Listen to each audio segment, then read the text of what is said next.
It is a new week, which means a new model, and this model's base is literally just a table, which is fantastic for me because it means I don't have too much work to do on a base this time. This, by the way, is Groundeffected. My name is your dad, and today we're painting Chunli in school uniform from ZA3D Studios. That's right, this week's video comes to you from ZA3D Studios, and this is a Patreon over on Patreon that creates some really incredible models. If you're interested in making or painting any of these models for yourself, there will obviously be a link for them in the description down below. Go and check out CA3D Studios. Make sure to click on the link in the description if you are interested in this. By the way, their welcome pack is absolutely mega, and you should definitely go and see what they have on offer for you if you are interested in 3D printing or painting of said 3D prints. Thank you, CA, for sponsoring this video. Let's go get this model out of my printer.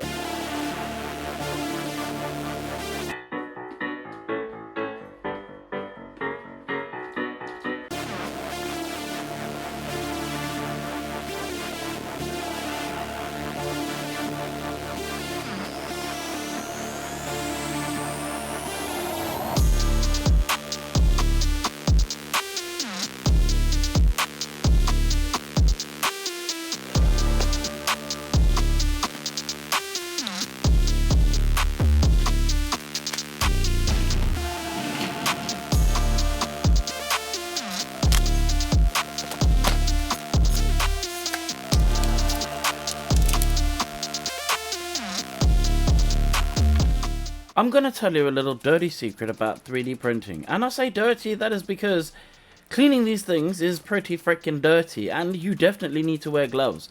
Annoyingly, speaking of dirty, my alcohol that I normally clear my stuff in was a little bit dirty, and so I'm just using a bit of spray bottle with alcohol in it in order to rinse off the parts as much as possible.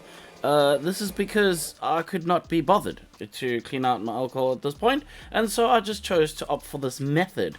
Now, there are some very finicky little pieces on this model, particularly the little hair pieces, which have some very thin little bits on them that could snap if you looked at them a little bit weird. So I'm going to use a hairdryer in order to dry these little bits, as well as at the same time heat them up, and one by one pry each and every individual support off, because if I just pulled this off like it normally do, it would be a sad time, and I was going to have to reprint all these bits again, and that would not be the thing that I want to do for this project.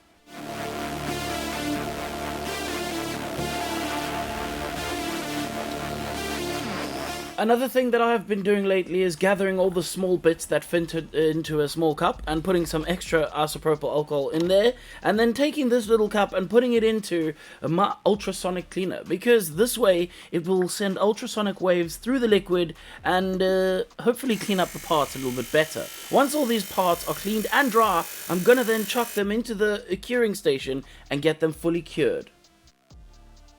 Now that everything has been cured, we need to obviously get this model prepared, and I'm often asked by people, what do I do for preparation? And I'm pretty sure I go over this in quite a few videos, but we'll talk about it quickly now. And there are a couple tools that are very, very important to preparation. I would say, first and foremost, a sharp knife is probably one of the most important tools, because this can do a lot of what the sandpaper can do, but the sandpaper is important as well. Obviously, sandpaper is the next thing, and then this is a little piece of a sanding sponge, which is from Tamiya, and this is a 1000 grit sanding sponge, not to be confused with the sanding sponges of the Display, whatever those things are. You get like a bunch of these different ones. This is literally a sponge that has a piece of sandpaper glued to the top of it, whereas this is very different and wraps differently, behaves differently, and does not act in the same way as what this does. This is basically just normal sandpaper with a sponge on the back. So cool, it's nice to get around corners, but this thing really gets around corners, and being 1000 grit, it does a really good job of cleaning up layer lines on skin tones, for example. Now, I have a couple of issues with this model since I printed it, and it's not because of the model itself, it is just due to printing, and there was one simple little issue, which is this tiny little hole. There is a very, very thin piece of resin that goes between those two bits, and that hole came through. Now, I'm not sure if this is an actual problem with it being too thin, and if it is, I will message CA and get them to repair that before it goes out. But more importantly, the real issue that I had is that I put maybe too many supports on the bottom of this, and also put this a little bit too close to another part, and I'll have some supports coming through. So I need to get rid of those, and in order to do that, I'm going to use my trusty sanding device. This is the best thing I've ever bought in my life. It is literally just a very small, cheap rotary device, and in the tip of it, I have got one of these, which is a very, I don't really know how to explain these things, but it's a radial sanding, polishing, bristle disc thing. I have put links for them in my videos before, and I'll put a link in this video, but basically this is the monster of all monsters. This takes off a lot of material. Unfortunately, it does damage the model, so you do have to be careful, but that's what the sandpaper's for afterwards. Now, let's just prepare this model, and at first, I'm going to start out by filling this little hole, and I'm going to fill that using some super glue and an activator. This is just an activator which makes the super glue go hard instantly.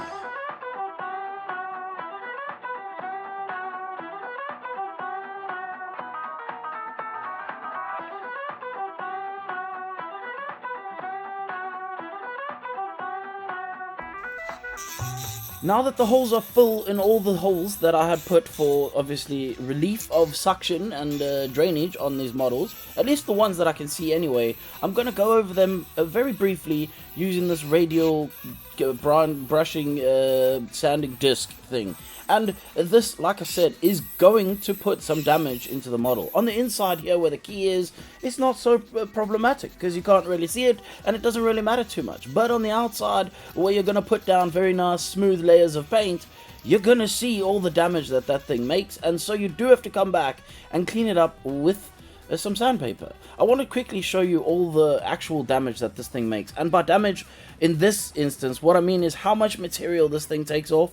It is a beast when it comes to taking off material. It literally cuts through these little supports as if they didn't even exist. I mean, this thing is designed for polishing up and sanding off freaking gold and silver, so it's gonna do a whole lot of damage to some resin, that is for damn sure. But like I said, it does leave some horrible marks behind, which means you do need to come back in and clean it up after. Now, once I've got all these parts nice and clean and smooth, it's time to put their layers of primer down, and I'm going to use Kaleido primer for this because this is a paint that I've actually really been enjoying using lately. It's so easy to grab and just throw through my airbrush because I don't need to put any thinner with it. They sent me thinner to put with it, but I don't even use it because it's absolutely not necessary, and it goes down super smooth and lays nice and flat and fairly matte once it is down. Now, I did not record this part, and this was a little bit of a point of contention with this model. I had painted this like reddy browny kind of color down for her blazer, and then I decided to spray some Caribou Crimson into the shadows, thinking that's it, it'll be done. However, that was an actual lie, and it was not red enough. It seemed way too dull, so I decided to throw some crimson-y red over the top, which then went way too red, so I tried putting some Caribou Crimson into the shadows again. This was an incorrect color too, so I decided to use some Blood Angels red over the top of all of that, and that was also now wrong. It went not red enough, so I decided to put some red ink over the top of that, and it was all incorrect. So, if you are going to want to paint this model, my advice to you would be to put down that browny red first, then spray a white over the top of it, and then I used Bile Red over the top of that. Yes, this is going to make it look very red. However, it's not as stark as what that other crimson-y color looked like, but at the same time, in order to give this some depth, I'm going to use Drakenhof Nightshade in the shadows. That is a blue color, and that is really going to set off this look for the model. I quickly sprayed a medium gray on the skirt before putting down a base color of cream on the shoes and socks as well, because these are pretty simple and straightforward. It's basically just white, so I figured I could get these done really quickly by putting that cream down and then using a white primer, even though it's a primer, because I was going to use it for the next steps of Zenithal anyway, to just spray the highlights onto those shoes and socks and put them aside to dry while I put the volumetric and Zenithal highlights across the rest of the model parts, like for example the hands, legs and face, and also some, I don't even know what you call this, but I'm shading this table in a way that fancy people who use fancy art terms would know. I still can't think of the word, so we're going to move on, and I'm going to talk about how I made this wooden color for this table. Now, I want to try and approach this model differently. I want this model to have very clear, definitive shadows and definitive highlights. So I'm spraying in the corners of everything light, as you can see, and then in the middle dark, and there is no more to that than just that. Now, I very much didn't show you, but I painted a dark silver over the bottom, and I'm unsure why I didn't. I'm pretty sure I recorded that stuff, but it's obviously not in my folder of stuff, and so you can't see me actually do it, but I just painted it exactly how I'm painting this, except for it was dark silver for the legs of the table. Now, I was talking a bit of waffle over the top of where I was showing you my wet palette there, and that was just me showing you how I add water to my paint. Really, I don't use any fancy techniques. I just dip in the side of the freaking wet palette and use that water. And yes, it muddies up, but if you use white, dip on the top. If you use black, dip on the bottom. And if you use green or blue, dip on the left and right. Whatever it is, just make sure you don't dip back into the friggin' colored area that you made colored, and you'll be fine. Also, what I've noticed is that I didn't even show you painting that bow, but that was literally one solid dark blue color, and that was it. I now made another mistake, and this is where I painted her hair using this Mornfang brown, but we will not know this is a mistake until much later on, and now I'm going to attempt to do something that may be a mistake, but we're not sure yet, and that is, I'm going to forego the pinkle, and I'm going to replace it with fluorescent magenta, because why not? And I just figured I want to see how this behaves underneath the skin tone. I'm going to now use a Magos purple in the shadows instead of the red ink like I would normally do, and like I said, I want to try and really force the shadows and highlights on this model, and I really want to take control over what the color of them specifically is. Now, to start the skin tones, I'm going to use some brown rose, and I'm going to spray this about 50-50 with water over the top of all of the skin tones in a zenithal-like fashion. And yes, I'm going to leave whatever is in the background to just be whatever color it is for now.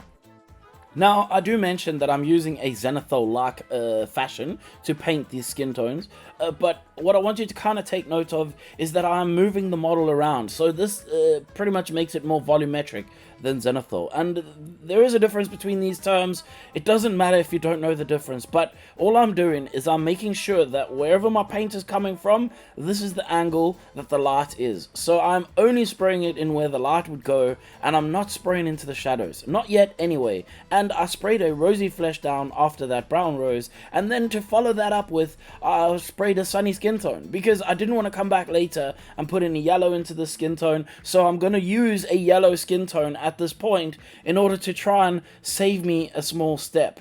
Not that it would make that much of a difference, but I figured I might as well try it anyway. And then I took some basic skin tone, which I know is a very light skin tone, and I'm going to paint this over the highlighted areas, but I'm also going to kind of pull back my airbrush. You can see my airbrush is out the entire frame, and this is because I'm using a really large fan over the top of everything.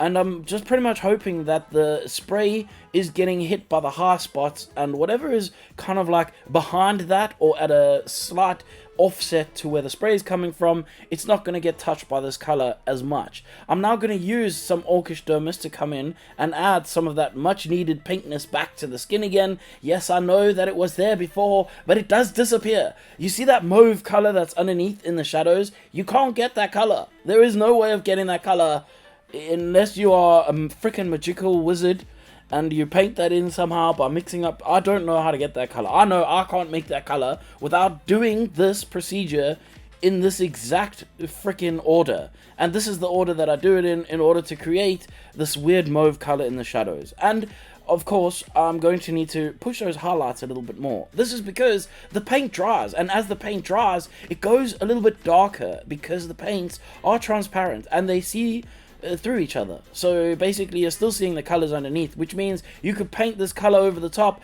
and leave it for half an hour, come back and paint it again, and it'll be a whole new color over the top of everything. Once I'm satisfied with the skin tones, I'm going to put a semi-gloss, which is just Kaleido's way of saying satin, and I don't really know why that is the case, but it is. I mean, technically it is semi-gloss. It's not really gloss and it's not matte, so it's semi-gloss. I'm going to now glue on the legs for this lady.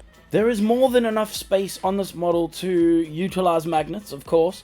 I, on the other hand, was a little bit busy when I prepared this model and didn't even think about magnets, and so I put 2 holes for suction instead of thinking about putting one, and so that meant magnets is out the window. I just want to quickly bring you back to the hair, the bun hairs, and the way that I painted them was a schmuck way. The actual way I would suggest to paint them is paint them freaking white first. The cream white, or whatever color it is that you're going to use to actually paint the color of the thing that ties it together. Paint that first and come back and paint the Caribou Crimson later. Trust me, just thank me on that. Just remember it if you paint this model. Do it that way around, because that was way easier, and I did end up doing it that way in the end because it just kept on friggin' taking too long and it was just a nightmare. Honestly, spray the white, paint the brown. It's easier that way.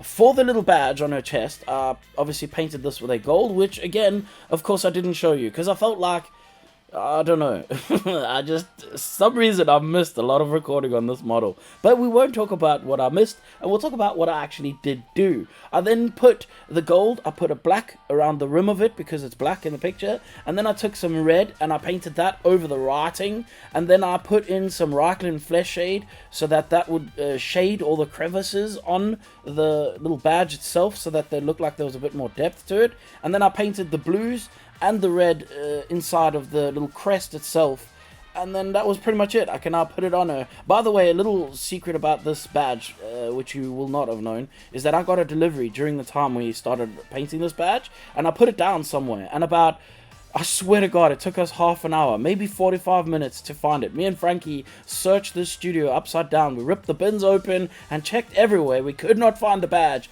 And I found it. I had just balanced it on my camera. I don't know why I did that, but I did it, and we ended up finding it. So luckily about that, let's just move on to painting the rest of the model. I took some of this creamy color and I mixed it with this fairy dust color from Army Painter, which is basically just glitter in a paint pot thing. And it just helps to make a metallic color, I guess. So I wanted a metallic pearl for her earrings, and that's what I painted it. This highlight skin color, this is what I'm talking about. It does not cover. It looks like it's covering. And while you're doing it, you're going to be like, wow, this is doing a great job. Until it dries. And then it's friggin' dark gray, and you have to do another layer. And then you have to do it again and again. Genuinely, literally just spray them first and then paint the brown later. For the blush on this model, I'm going to use some fluorescent pink, which is the color that I use for the pink all layers, and I'm going to spray that through my airbrush. Notice how close my airbrush is. This is because I'm using the smallest part of this, so like the closer it is, the smaller the dot of the airbrush, and I'm going to spray that onto the cheeks and high cheekbones of this model to create the blush. I also use some Griff Charger Grey, and I thinned this with about 20% water, and look how close my airbrush is. I'm getting tiny little dots which I'm overlaying on top of each other in order to get a gradient above her eyes and a slight one just underneath her eyes as well. Her eyebrows are painted like caterpillars. This model has some solid, really well raised eyebrows, and so I figured it would benefit from just painting them solid and being done with it. Now time to actually use that Mornfang brown, and this is to highlight the hair itself. So I can now dry brush this using a very nice Artist Opus dry brush. This is not one of the bigger ones, kind of like a medium-ish one, and I'm going to dry brush this over all of the hair so that there is a little bit more depth in the hair, and this will pick up all the edges and make the hair look like there is a bit more attention paid than what it actually was. I'm now going to take some Magos Purple and paint that into the inside of the eye sockets themselves. This is going to create the pinkish color that I need around the eyes when I come to painting them a little bit later.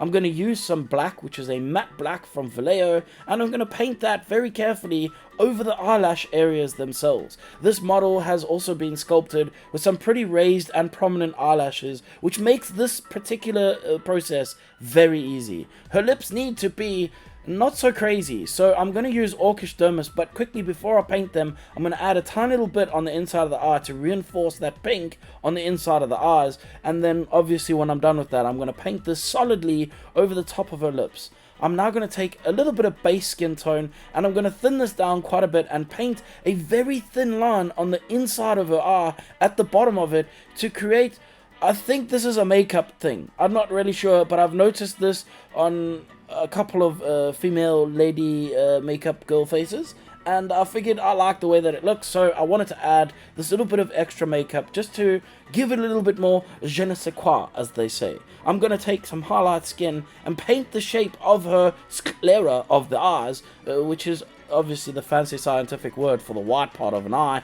And once I'm done with this, I'm gonna read the comments in the down below section that tell me that it's too white, it doesn't look correct, and I will not care about what you have to say about that, but I will tell you about how I paint the iris. And for these, I'm going to use Sagor Brown and Mornfang Brown. I'm going to paint Sagor Brown first, carefully shaping the irises of the eyes. Once I'm satisfied with that shape, I'm going to use Mornfang on the inside of that little shape, leaving just a thin line of the Sagor around the outside, and then I will then paint a very nice circular black spot in the center of each of those eyes. After this, I will take the only white that I actually use on a model, and I will paint the specular highlights on the eyes themselves. I will then use some gloss from Vallejo, and I will paint that over the lips and very carefully paint it on the eyes. Try not to get it on the eyebrows at all, get it just inside the sockets. And obviously once this is done, I can put the head on and call this model done.